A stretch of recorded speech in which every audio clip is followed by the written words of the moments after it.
Hello everyone, I am Manoj Tomar and I welcome you in English Toppers Academy. In our last video, we have finished finite and non-finite, but in today's video, we will start a new chapter, that is voice.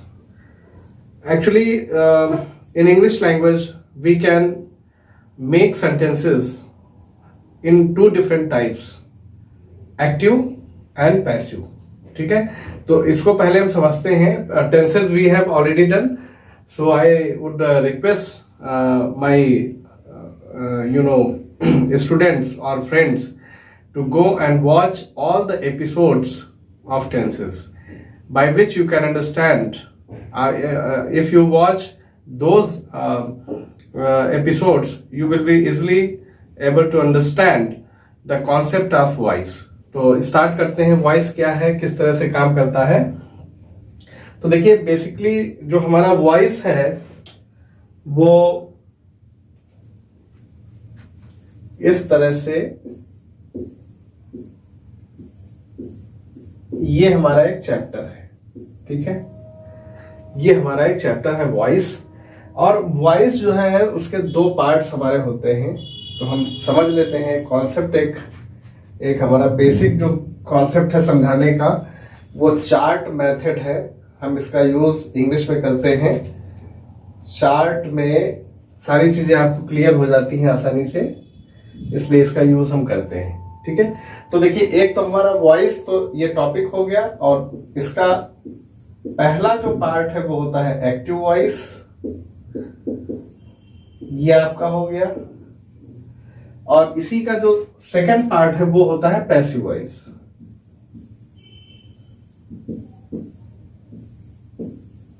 ठीक है, ये बिल्कुल आपको concept clear हो गया होगा.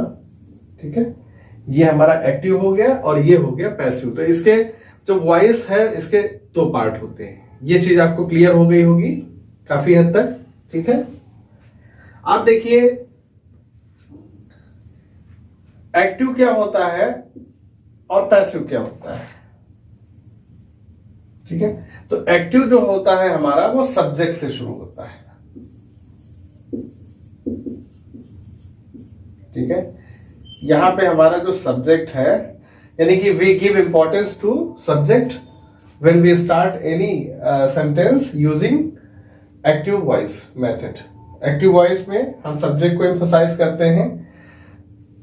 और यहां पे हमारा जो फोकस होता है वो ऑब्जेक्ट पे होता है.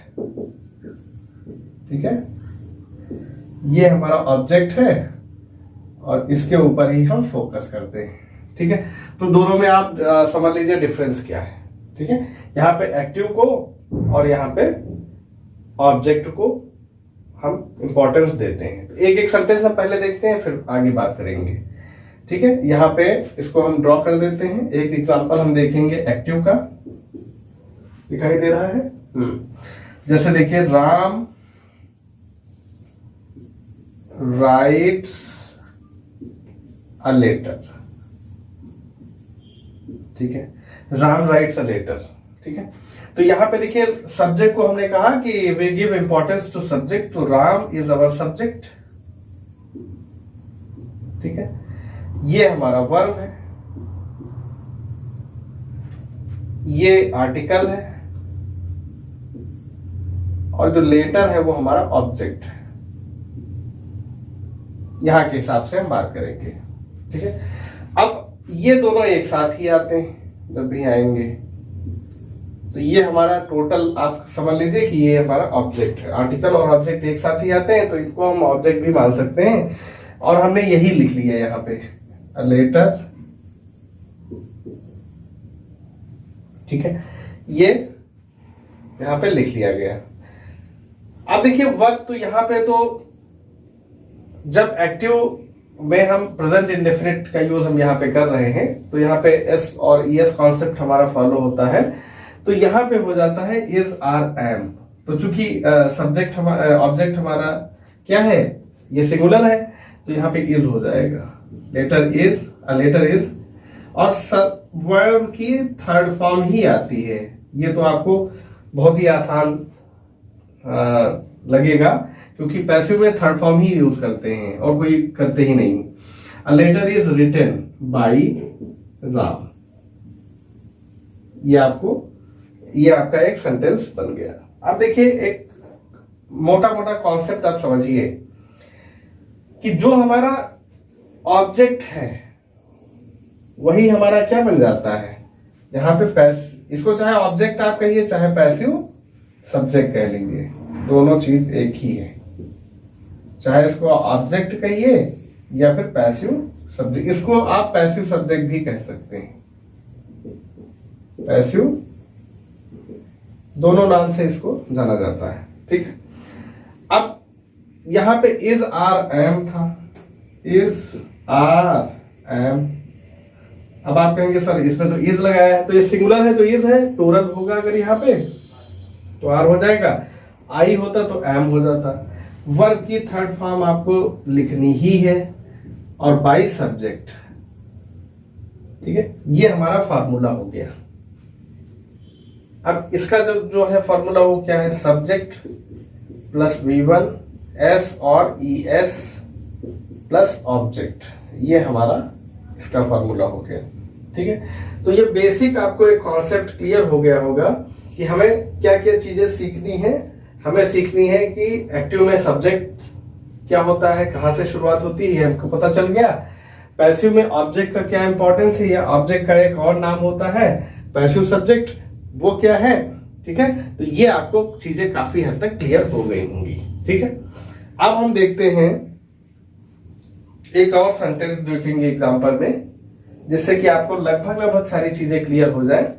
क्योंकि इसके पहले इस मतलब ये जो आपका पहला है इंट्रोडक्शन है, ये तो वॉइस का, इसके पहले 2-3 चीजें आपको समझनी पड़ेंगी। तो पहला तो ऑब्जेक्ट समझिए, दिखाई दे रहा होगा, ठीक है। ऑब्जेक्ट, ठीक है। ऑब्जेक्ट जो है वो हमारा, इसका एक वीडियो हम ऐसे बनाएंगे, स्पेशल वीडियो होगा, लेकिन उससे पहले आप समझ लीजिए, ठीक है। या इसको इस तरह से आप समझिए, ऑब्जेक्ट हमारा 2 प्रकार का होता है, ठीक है। पहला क्या है, डायरेक्ट, इनडायरेक्ट, ठीक है। ये 2 ऑब्जेक्ट हमारे होते हैं। अब जो डायरेक्ट है वो नॉन लिविंग होते हैं और इनडायरेक्ट में लिविंग होते हैं, लिविंग थिंग्स, और इसमें नॉन लिविंग थिंग्स आ जाएगा, ठीक है। तो अगर हमारे पास दोनों ऑब्जेक्ट हैं तो बहुत अच्छा है, किसी से भी हम बना सकते हैं। अगर एक है तब भी हमारा काम चल जाएगा। जैसे देखिए ये अ लेटर है, तो अ लेटर लिविंग है या नॉन लिविंग है, तो ये आपका क्या है, ये आपका नॉन लिविंग है, तो ये डायरेक्ट पे आएगा, ठीक है। ये डायरेक्ट ऑब्जेक्ट हो गया। अब हम इसके 2 एग्जांपल समझ लेंगे जिसमें डायरेक्ट भी होंगे और इनडायरेक्ट भी होंगे, और दोनों को हम किस तरह से बनाते हैं, ठीक है। ये आपको बिल्कुल अच्छे से समझ में आ जाना चाहिए।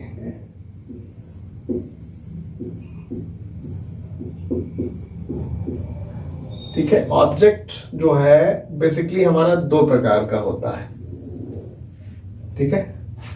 एक होता है हमारा डायरेक्ट ऑब्जेक्ट,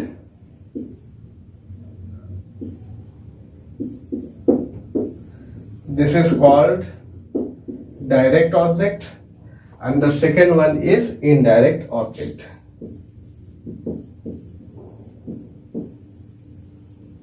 ठीक है। ये हमारा इनडायरेक्ट ऑब्जेक्ट हो गया। अब मान लो अगर सेंटेंस में दोनों आए हैं तो हम दोनों से बना सकते हैं। पहले तो हम समझ लें कि डायरेक्ट क्या होता है, इनडायरेक्ट क्या होता है, ठीक है। जो डायरेक्ट ऑब्जेक्ट हमारे होते हैं वो होते हैं नॉन लिविंग थिंग्स, और इसमें हो जाएगा आपका लिविंग थिंग्स। ये आप समझ लीजिए, ठीक है। इस तरह से आपका ये क्लियर हो गया। जैसे आप मान लो अगर हम कहेंगे क्या होता है भाई, तो जैसे अभी हमने एक एग्जांपल बताया था अ लेटर, तो लेटर क्या है, नॉन लिविंग है कि नहीं। अगर हम ये कह दें कि हिम क्या है, तो ये लिविंग है। हर क्या है, ये लिविंग है। पेन क्या है, नॉन लिविंग है। तो इस तरह से बहुत सारे एग्जांपल्स आपको मिल जाएंगे। हमारा कॉन्सेप्ट समझाने का है, एग्जांपल्स आप खुद ही ढूंढ लेंगे, ठीक है। तो अब देखिए इसके एग्जांपल में हम देख लेते हैं। ऐसा हम देखेंगे इसमें दोनों ही आते हैं। पहले देखिए, जैसे Ravi gave a pen to her, मान लो ये हमने लिखा, ठीक है। तो अब देखिए इसका कॉन्सेप्ट हम समझते हैं कि किस तरह का होता है। इसमें देखिए दोनों आपके ऑब्जेक्ट आए हैं, एक तो अब पेन आया है, दूसरे हर आया है, ठीक है। तो अब देखिए आज जो पेन है ये हमारा क्या है, ये हमारा है डायरेक्ट ऑब्जेक्ट, क्योंकि ये नॉन लिविंग। ये हमारा है डायरेक्ट ऑब्जेक्ट और ये है नॉन लिविंग।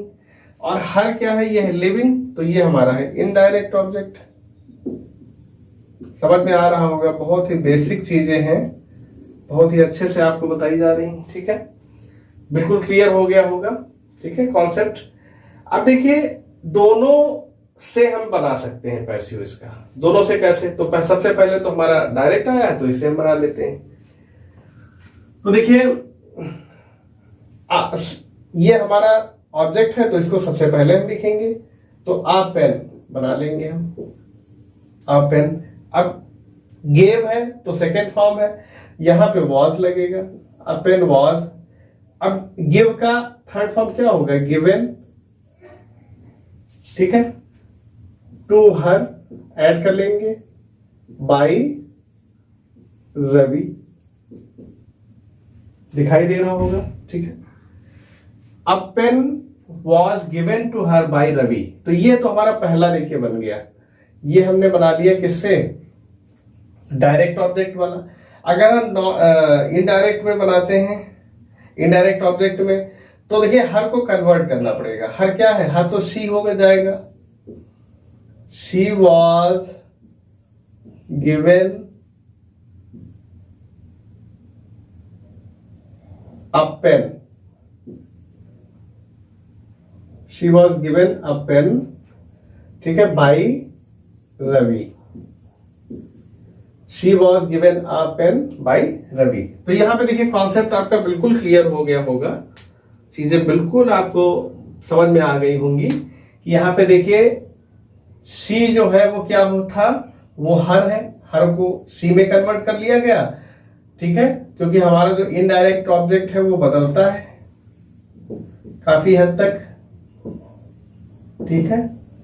और जो डायरेक्ट ऑब्जेक्ट है वो उसमें नो चेंज होता है, वैसे ही रख दिया जाता है। तो ये देखिए दोनों कॉन्सेप्ट हमने आपको समझा दिए।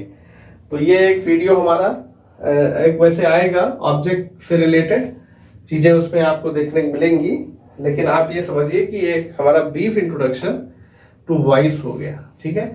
Thank you for watching the video. Please like, subscribe and press bell icon for more info for latest videos. Thank you, and please share this video to near and dear ones so that they can also get benefited from it. Thank you. Have a great day.